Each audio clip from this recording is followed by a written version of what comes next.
দেশের ৮০তম স্বাধীনতা দিবস উপলক্ষে একটি একান্ত সাক্ষাৎকারে কি বললেন বিশিষ্ট উদ্যোগপতি তথা শিক্ষা মনস্ক ব্যক্তিত্ব সমাজসেবী সতীন্দ্রনাথ রায়, শুনবো। দেশের ৮০তম স্বাধীনতা দিবস, যুব সমাজকে কি বার্তা দেবেন? যুব সমাজকে একটাই বার্তা দেব, যে সমস্ত ফ্রিডম ফাইটাররা আমাদের দেশের জন্যে তাদের প্রাণ দান করেছেন, ব্রিটিশ সাম্রাজ্যবাদকে উৎখাত করার জন্যে তাদের আত্মবলিদান করেছেন, তাদের উদ্দেশ্য একটাই ছিল মহান ভারত তৈরি করা।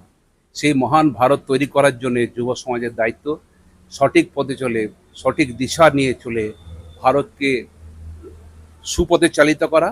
এবং যেটা বলেছে আমাদের প্রধানমন্ত্রী নরেন্দ্র মোদীজি 2047 সালে সারা জগতে, মানে সারা বিশ্বে জগৎ সবাই আবার শ্রেষ্ঠ আসন লবে, এটাই আশা করি। যুব সমাজকে সেটাই বলবো, আপনারা এইভাবে চালিত হন যাতে ভারতবর্ষকে আগামী দিনে জগৎ সবাই শ্রেষ্ঠ আসনে আমরা বসাতে পারি। चांदा मोड़ स्थित प्रतिष्ठित अंग्रेजी माध्यम के आसुसोर नॉर्थ पॉइंट स्कूल में नर्सरी से क्लास 9वीं और 11वीं के लिए प्रवेश खुला है। ऑनलाइन नामांकन की भी सुविधा। स्कूल में सारी आधुनिक सुविधाएं उपलब्ध हैं। Air condition computer lab, air condition auditorium, swimming pool, पूरे स्कूल कैंपस में सीसीटीवी निगरानी, स्कूल ट्रांसपोर्ट की भी सुविधा। संपर्क करें आसुसोर नॉर्थ पॉइंट स्कूल में।